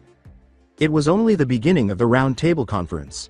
"The situation must be impossibly dire if you have the gall to convene a round table conference," said one of the men there, believing he was free to say anything he pleased without fear of repercussions. "Sir Integra, am I correct?" As though he were the head of the Hellsing organization, he asked in a commanding voice, "Prick." To get him away from her more quickly, Integra disregarded almost everything he had just said. "Yes." Civilian reports of vampire attacks on British soil have been steadily increasing over the past few months. A much more modest man who was concerned for people's safety asked. One more said, "We can't keep this quiet for much longer. There are limits to the information we can suppress." "What is going on, Sir Integra?" said another, warningly. When Integra was finally able to contribute, she said, "We have been conducting a thorough investigation into the matter, and finally we have come across our first solid piece of evidence." She then took out a microchip and held it in front of her face. "And what is that supposed to be?" asked one man, growing impatient with the quiet. Integra responded to his query with an even voice. "A transmitter. Possibly much more. We've been finding these microchips embedded within the vampires. These chips seem to relay information regarding the creature's physical and mental state, movements and altercations." The person who posed the query got to his feet and exclaimed, "Good God." Integra went on, pausing to pick up one of her cigars. "These attacks are not random. There's someone creating these vampires, controlling them, moving towards some unknown purpose. And that's not all, it gets worse." When someone else told Integra to please go on, there was a cry of, "What?" but the man remained silent. Integra paused to light her cigar before responding in a tone that made it obvious that, "This is worse than you think, and these are different. Traditionally, ghouls come from the corpses of deflowered men and women once they've been drained of blood by a vampire, but not anymore. During these last few incidents, not one new vampire has been created. Even young boys and girls, who are clearly virgins, have become ghouls instead of vampires. Also, the traditional ghouls we've encountered in the past do not survive the destruction of their host, but during the Badrick indecent Vatican agent Anderson claimed to have destroyed the vampire well before our arrival. The vampire had already been dispatched and yet the ghouls still walked. So what does it all mean? Asked the first man to speak. Yes, the pricka again. Integra's response was brutally honest. We are at war against a conspiracy of vampire experts and they're displaying remarkable skill. Gentlemen, the enemy is just like us. On the way to the Hellsing Manor, all that could be heard was laughter. It was coming from someone who, judging by his attire and numerous piercings, appeared to be a true punk. You had to feel sorry for the two people who were strolling beside him. The man on his left had long blonde hair, a white suit, and skin that was almost bleach white. Luke Valentine was this man. The man to his left had silver hair, dull red eyes, and dark skin. In addition, he appeared to be dressed as a Nazi captain. This man was Hans Gunch, and he was attempting to stop himself from strangling Jan, who was laughing uncontrollably like a mentally ill person who has consumed too much alcohol. Ha ha ha ha ha ha, so this dude's friend, I mean he's a real doctor but does the cosmetic shit on the side, right? So then that same crazy fuck with the horn comes back, but now he wants a plexiglass plate for his skull and the doctor fucking does it. He makes a window. You can see the fucker's brain and shit. The guy's got a monster horn and his head meat on display. The guy's a freak. I mean, what the fuck? Y'all get it? Shut up. This stream of drivel pours from your mouth before every job. Can we, just this once, try for quiet, focused, and cool? Luke said, wanting to calm his brother and prevent him from being killed by the captain. He genuinely wanted his stupid brother to stop talking before he was killed, either by the enemy or by an irate captain. But Jan refused to stop his trap, saying, "Ya, I got it, same shit, I know fucking a bro." Luke attempted to emphasize to his brother once more how crucial it was to finish this task, saying, "Failure is not an option." Luke was aware that failure would result in his death from either the enemy or the activation of his chip. "Oh please, I could pull this job in my goddamn sleep. For that matter, the captain could do this entire thing on his own, so why are we all here?" said Jan, a haughty idiot. Luke replied to his foolish brother, "Because they recently got another operative that showed great skill and speed when he killed our little guinea pig. We will need backup for this." "I could easily kill the fucker before he even knew what happened," yelled Jan, who didn't like to be reminded that he could be killed. Regretfully, they were now in front of the guards when the captain swiftly produced both of his broom handles, and shot both of the guards in the head. The officers stopped reaching for their guns. You could hear Luke calling Jan a moron and slapping him on the back of the head in the background. With a sigh, Luke concluded his tirade against his brother and said, "Let's just get this job over with. Get those ghouls out here." Dozens of ghouls dressed in police riot gear emerged as the bus's doors abruptly exploded. They began to approach the three men at the gate, and when they arrived, they stood at attention. "Listen up, maggots. You know how the plan goes. You make the kill, you drink the spill, and if you run into Morgana or that Hellsing biatch, don't stop until they're dead, dead," yelled Jan, who abruptly grabbed two submachine guns. They were all heading for the manor, where they planned to either kill them all or perish trying. At random, the lights were dimming and buzzing in alarm. The round table conference started yelling. A man, who was also known as a prick, yelled, "Calm down, Sir Integra, what's going on?" Suddenly, the man on the other end of the phone yelled, "Sir Integra, this is Control Room 1. What's happened? Report." Integra began yelling at the man on the other end of the line. "We're under attack, it's an unknown enemy," yelled the man on the other end of the line. This infuriated Integra, who exclaimed, "What?" The individual continued, "All outside communication has been cut off. We're currently exchanging fire at the front entrance." With the words, "Hold the line. Buy as much time as you can," Integra immediately entered leader mode. On the other end of the line, the mother exclaimed, "Yes, ma'am. Officer, I need details. How many? Who are we fighting?" Integra yelled into the phone. "The enemy, oh god, the enemy are ghouls," the officer said over the phone. At the round table conference, the men, sort of four, began yelling and becoming frightened. Even when a ghoul's head was hanging by a few veins, the ghouls continued to advance despite the men in the hallways firing at them one by one. The men were collapsing. Jan was itching to kill something as she strolled through the hallways. He chose to play it like a video game when the guards started rushing at him, saying, "Up, down, left, right, Right, bringing the motherfucking death by Konami. Oh, I am so fucking hard right now. He says this with seriousness. Despite his best efforts to ignore his brother, Luke ended up staring down a hallway that appeared to be filled with an odd mist that was both purple and orange in order to stop himself from killing Jan. In order to silence him, he waited until all of the ghouls had passed before striking up a conversation with the captain, who was in the rear. Luke and the captain exchanged glances and shared the same thought. They both hurried down the hall, saying, "Go down this hall to get away from the retarded, psychopathic, dumbass." Furious, Integra exclaimed, "An army, a ghoul army." The stupid people in the room with her started yelling things like, "We need to buy time." All of a sudden, one especially snobbish bastard declared, "First priority is our evacuation, secure a path to the heliport." Dust started to fall from the ceiling as a dull explosion suddenly occurred. "What happened? What was that?" yelled one man.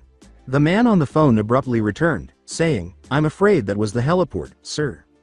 "What?" The man who proposed its use yelled calmly. Integra told him, "This is a very well-planned attack." Once more, the man on the phone said, "Sir Integra, we can't keep this position much longer. Ah, Jesus.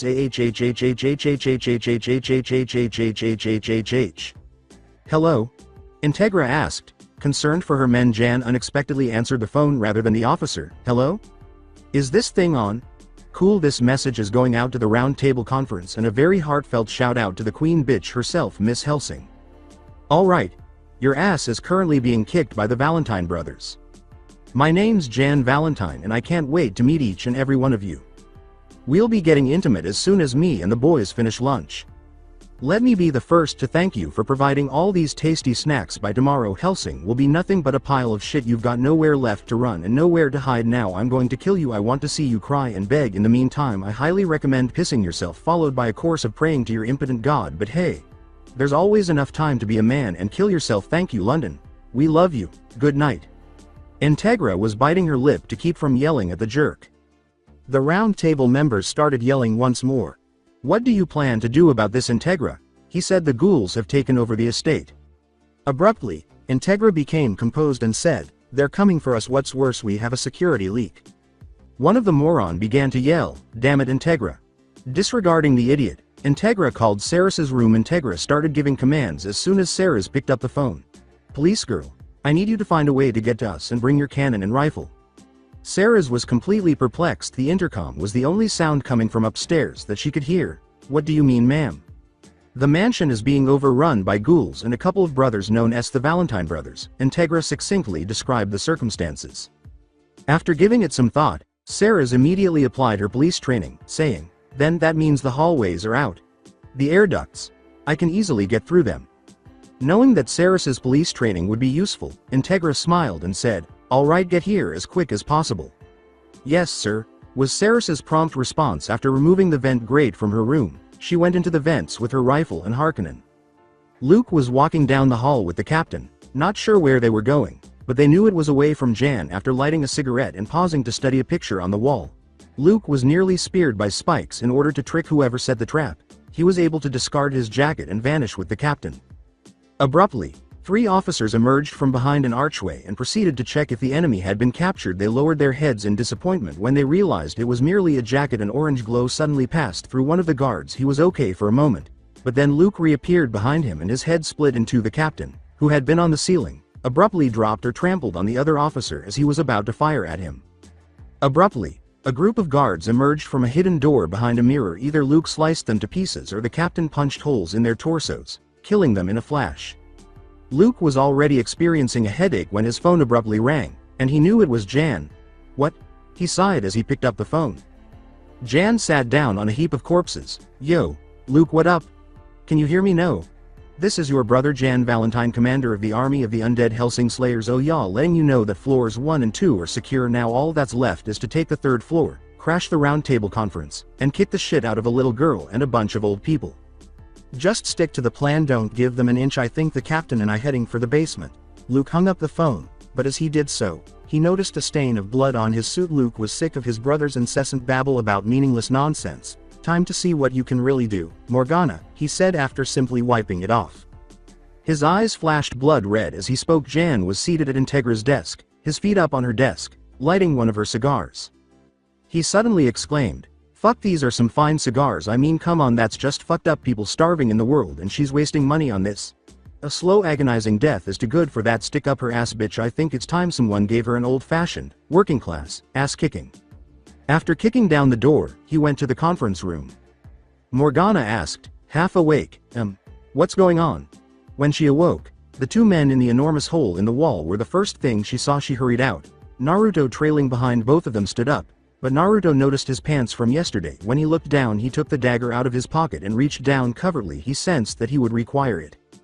As Naruto and the captain, who were combatants, fled and started trading blows, Luke started conversing with Morgana. After bowing, Luke said, "It is a pleasure to make your acquaintance. Morgana, my name is Luke Valentine. I'm a really big fan of your work." "What the hell's going on?" yelled one of the cowards in the conference room as he rushed up to Integra. "They're closing in and fast. They've taken the first 2 floors as well as the roof. Escape is impossible," Integra said, calmly bringing her glasses closer to her eyes. The man who had yelled at her then yelled again while gesturing toward her as if to give her an order. "Just do something. You're responsible for this." "Sir Penwood. This is neither the time nor the place for such behavior. I believe that what Sir Integra is trying to say is that when the time comes we will be left to fend for ourselves. Is that correct?" he asked Integra, finding this to be too much for one of the more sensible men. She simply nodded and said, "Yes, sir, and they're ghouls, aren't they, and they're armed to the teeth. We're all going to die." The idiot who started it all simply sat down and started crying, not realizing that the panel on the ceiling directly above him was beginning to move, but when it fell on his head and Sarah's landed on his head, he did. With haste, Sarah stood up and began to inquire, "Are you all right, Sir Integra?" Integra simply gave a nod. Sarah breathed a sigh of relief and said, "Good, now I saw the ghouls heading this way with a large amount of ghouls. Luckily though the halls are narrow enough that they have to be close together, so when I use an exploding round with the Harkonnen, the explosion or the shrapnel will kill the ghouls. Anything left I can kill with my rifle." Sarah's hurried off after saying this and started preparing to strike Jan. "Little Hellsing chickie. We're coming to find you. Come on out and play Little Hellsing. I promise it's going to be a lot of fun. I just want to torture you, kill you, maybe skullfuck your corpse a couple of times, burn the house to the ground, go home, and masturbate, okay?" Jan was calling Integra down the hall as he made his way to the conference room. Without noticing that the door at the end of the hallway was slightly open, he simply continued to move in the direction of the meeting room. The round went straight through 10 rows of ghouls before exploding, sending shrapnel through the heads or hearts of all but a few of them. That was the real surprise. But all he heard was the boom from Sarah's cannon, and after that he lost feeling in his arm. Jan just stared, in shock that nearly all of his ghouls had been destroyed by a single shot. Sarah's ran up and used the Harkonnen as a club to kill the ghouls while he stared like a fool. "You bitch, you'll pay for that." Jan yelled at Sarah's like a fool. After being startled out of his daze by this, he then attempted to run at Sarah's and punch her with his remaining arm, but a bullet from Sarah's rifle blew his hands off. "I'll kill you, bitch," Jan yelled again, and this time he was serious. He could kill her without using any weapons. All of the Hellsing officers had turned into ghouls when he leapt back to the entrance and kicked down the double doors. Sarah's was furious about this. To kill the ghouls as fast as possible, she pulled out her rifle and fired clip after clip into them. When her ammunition ran out, she rushed up and eliminated the remaining 3 dozen. All of this occurred in less than 30 seconds, and Jan was on the verge of losing his mind. Sarah's covered Jan's mouth with one hand, grabbed him by the neck with the other, and dragged him to the conference room. Before he could say anything foolish, she could simply stroll to the conference room without any hindrance. Now that all of the ghouls were dead, however, there were roughly 12 guns aimed at her. When she arrived, her response wasn't shocking. With a scream, she dragged Jan in front of her. Everyone lowered their weapons when they realized that Sarah's had captured Jan and disarmed him. Haha, bad pun. Integra approached Sarah's, complimented her on her excellent work, and then started questioning Jan, saying, "All right, let's start with who your bosses are." But Jan just chuckled and stumbled to his feet. He needed the wall to get up and stay there, even if he succeeded in doing so. He burst into blue flames as soon as he finished laughing and started telling them, "I'm about to die and you think you can get information out of me? My bosses can hear everything we're saying. You think they're gonna let me live?" He flipped them off and yelled, "Beware the millennium." He then turned into nothing more than ash. "See, I so fucking told you. Well, since I'm fucked, why don't I piss a little wisdom on you dipshits? You can take this clue and shove it up your ass, bitch." All she got from him was millennium, which infuriated Integra. Wait, he said that he had a brother. Where is he? Integra thought suddenly. In the basement, Luke continued to speak to Morgana. Your name gets thrown around a lot, Morgana. Hey, the things people say. They tell stories about your amazing strength, grace, and beauty. How you glide through oceans of blood. They call you Night Walker, beyond human, a monster whose power radiates with a darkness that casts a shadow on darkness itself. Finally, I get to know if there's anything more to you than rumor. When I was human, I feared you. The stories anyway, and when I gave up being human, when I became this, I began to admire you. The first great pioneer of immortality. No matter what any of us do, really we're all just chasing you, Shadow.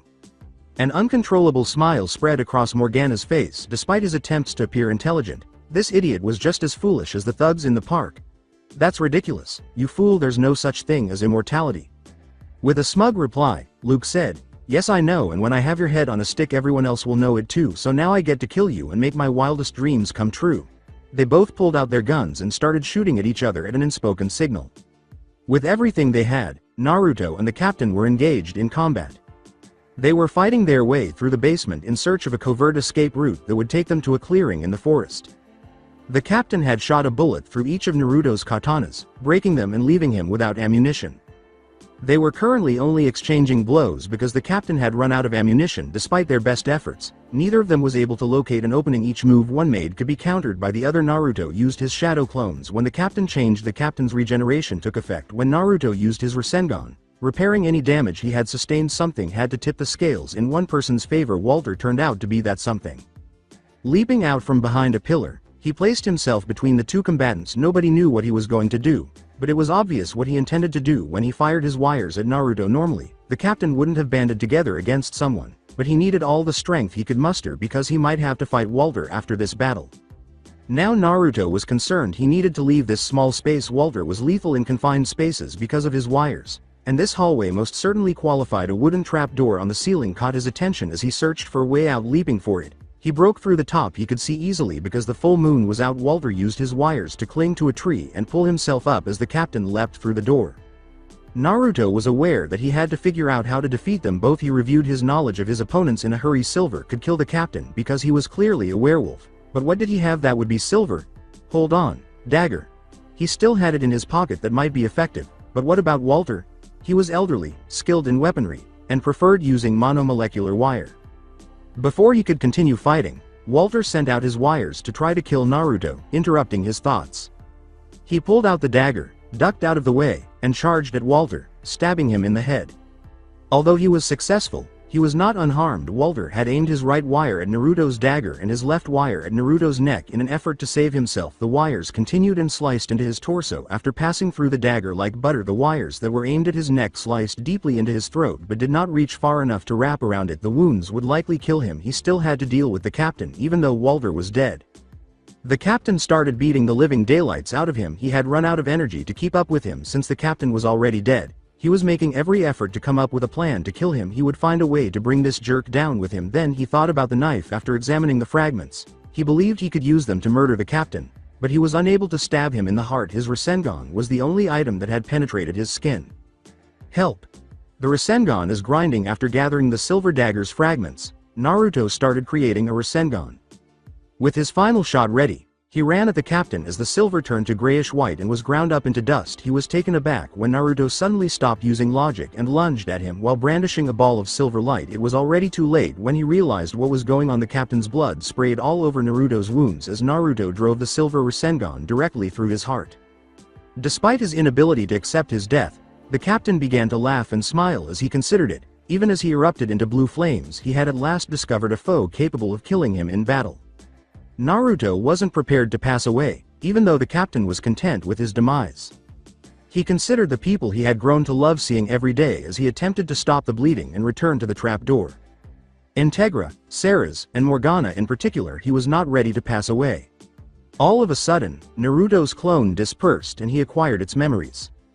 It had a really lovely ring that it used to pop the question to Morgana. Another reason he couldn't pass away. Naruto's energy finally failed him as he reached the middle of the clearing, and he fell to the ground. But Naruto was unaware of the tale of the creation of the first werewolf. 5.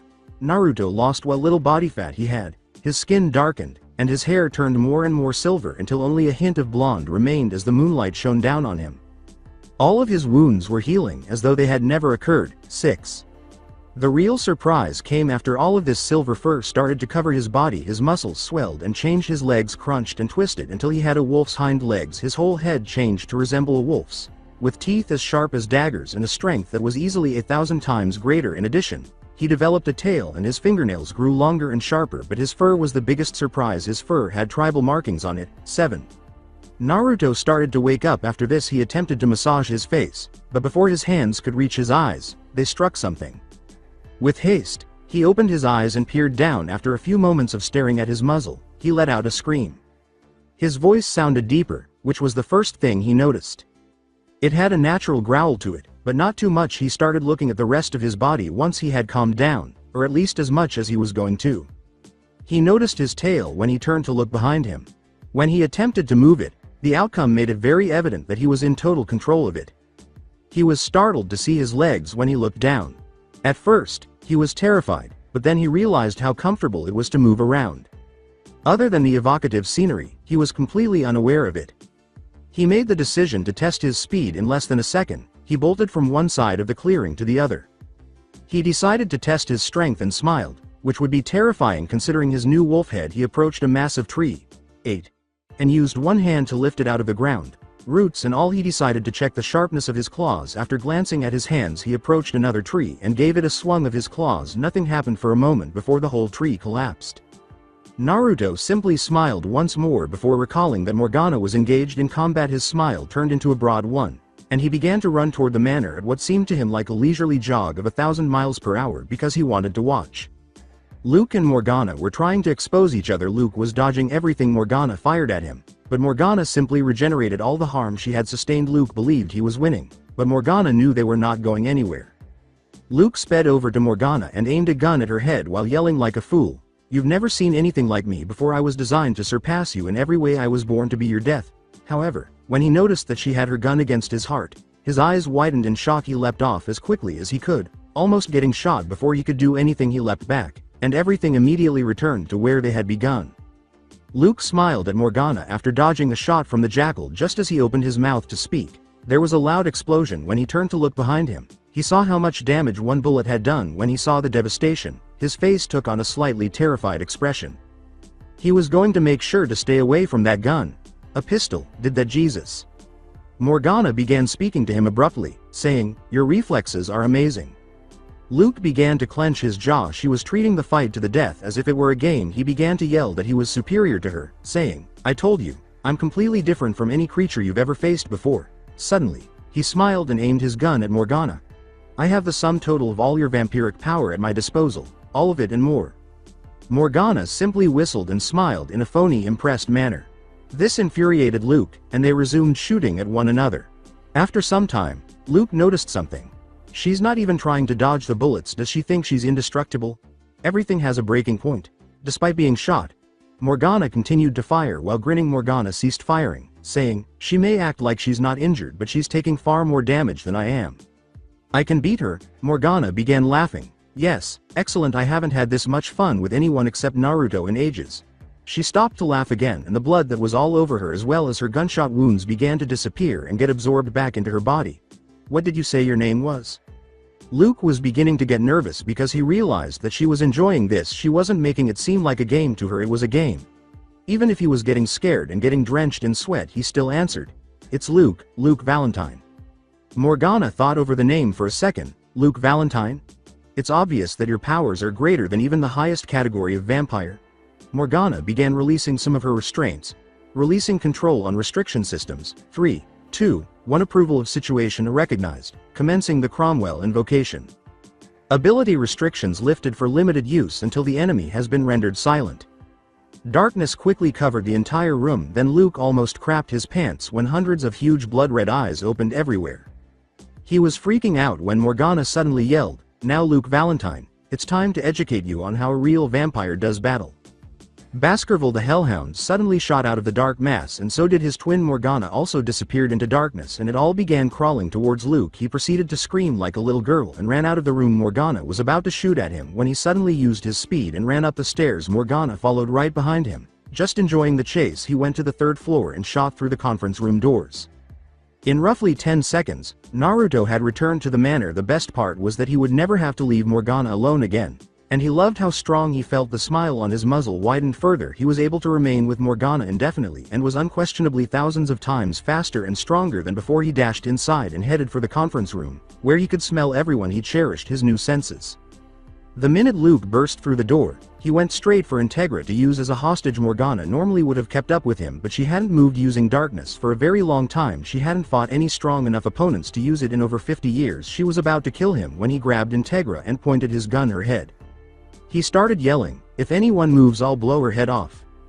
He started to make his way to the door but stopped when he saw everybody move their gaze away from him and went to the door behind him. He turned around and saw a huge werewolf. He had never seen the captain's werewolf form, so he assumed it was him. He gave a sigh of relief. "Oh, Captain, I thought it was the enemy, so I suppose that blonde-haired fool is dead." Morgana was worried at first, but what he said next caused an enormous grin to appear on her face. The werewolf suddenly smiled, a huge grin. "Not exactly really interesting result. Splashing monster blood all over yourself under a full moon can do when you have a slit throat, shredded torso and energy from another dimension." Luke was smug for a second, but when he heard what the werewolf, now obviously Naruto, said, he proceeded to do what Morgana almost made him do, crap himself. Naruto quickly grabbed the little blonde bitch's arms and proceeded to rip them off. He then burst into flames, but Naruto took an enormous bite out of Luke's shoulder. He didn't know why he did it, but he felt like he needed to. He learned why he did it when he suddenly saw all of Luke's memories. He thought, "So it's war that little freak wants, huh? I'm sure that everyone else here will happily give it to the bastard." Integra, however, wasn't happy. "Damn it. We still didn't get any information out of him." She then turned to Naruto. "And you, what happened to you?" Naruto gave her a sheepish grin and rubbed the back of his head while answering, "Well, first, that man with silver hair and I were fighting and going down a hall in the basement. We eventually made our way to the end where a wooden door was on the ceiling. We were fighting for a little while, but all of a sudden Walter showed up and started attacking me as well. He may be old, but in a narrow area Walter has the advantage. I went through the door and they both followed. I engaged Walter first, with the other man helping him. Anyway, I was getting beaten until I tried for an all or nothing move. I ran at him with a silver dagger and stabbed him in the head, but he had already sent out his wires. The wires on his right hand had went through the dagger and continued to slice my chest, and the wires on his left went for my throat. They couldn't wrap around my neck, but they did manage to slice into my throat. Then I had to deal with the other guy. He was beating the crap out of me for a while until I came up with a Hail Mary plan. I grabbed the broken dagger pieces and used a technique that I know to grind it into dust and attack him. It worked and his blood sprayed all over me. I honestly have no idea what happened, but I wound up like this." With a broad smile on her face, Morgana abruptly said, "I believe I know what happened. Insert first werewolf story. The man you fought was a werewolf, and the same thing that happened to create the first werewolf happened to you. But instead of a normal wolf, it was a werewolf. So I would say that Naruto would probably have powers that normal werewolves don't. In addition to being hundreds, if not thousands, of times stronger, Naruto would age to 21 before completely ceasing to age."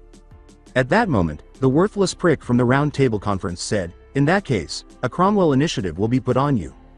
The fact that this man would even consider this infuriated everyone, including the other men on the council, because he had saved Integra. He and his lover were already faithful to Hellsing. Why wouldn't he be employed by Hellsing? This is ridiculous. He already works for Hellsing, and Morgana, his lover, works for us as well. Why would his loyalty be a problem? Integra said. As if he were in command, the idiot simply replied, "That doesn't matter. He is a monster and must be controlled. How dare you? He saved Sir Integra, and you think you can then bind him into servitude? I vote that this man," he pointed at the Fula, "be thrown out of the council." One man abruptly stood up and yelled, "How dare you? He saved Sir Integra, and you think you can then bind him into servitude?" Everyone immediately agreed with the man. They didn't even need to count. Everyone agreed despite not being on the council. The prick refused to accept no. He drew a gun, aimed it at Integra, and declared, "It's time I take control of this organization. You have been driving it into the ground for years. I'll take it in the direction it needs to go in, and it starts with your end." Just as he was about to fire, Naruto materialized behind him. His claws outstretched. Nothing happened for a few seconds before the prick abruptly broke into pieces no larger than a grape. With the exception of Naruto and Morgana, everyone agreed with Integra when she sighed and began massaging her forehead. "This has been a long day for everyone. Let's all just go home and go to bed." Hunger gripped Naruto as he gazed at the remains of the would-be Hellsing usurper. 9. He ate the pile of gore, even though he had no idea why, and it terrified him to no end. When Morgana realized this, she laughed and said, Naruto, don't worry. When I first became a vampire, I was worried about drinking blood and it got easier. The more I did it, it gets easier. When she realized he was still a little anxious, she appeared with a wine glass, collected the blood, and put it in her glass before telling him, with a comforting smile, if it will make you feel better, I'll drink the blood with you. Feeling better, Naruto nodded, and the two of them sat down against the wall. At first, Naruto was still apprehensive, but after taking his first bite, his eyes grew wide, and he swiftly chewed, swallowed, and picked up another piece. Morgana couldn't contain her smile. She finally had someone that wasn't bothered by her eating habits after all. She shares a lot of similarities with Naruto's new appetite. If only she could force the police girl to consume blood. They both started heading to the basement. After everything had been consumed, Morgana had jumped on Naruto's back and asked him to give her a piggyback ride because she liked how his fur felt just before she did this. Naruto was ready to change back into his human form, but he didn't give a damn. He would do anything for Morgana at this point. For him, too, she would take the same action. Morgana started pressing her enormous breasts against his back. About halfway to the basement, she had a flushed face and a seductive smile. When he turned to face her, he hurried to their coffin room. After realizing what that smile meant, "You still have to get it off me before we can have our fun," she said as she got down and changed into her nightgown when he arrived. Naruto grinned and transformed into his human form. Once he was finished, they proceeded to their coffin and prepared for an enjoyable evening.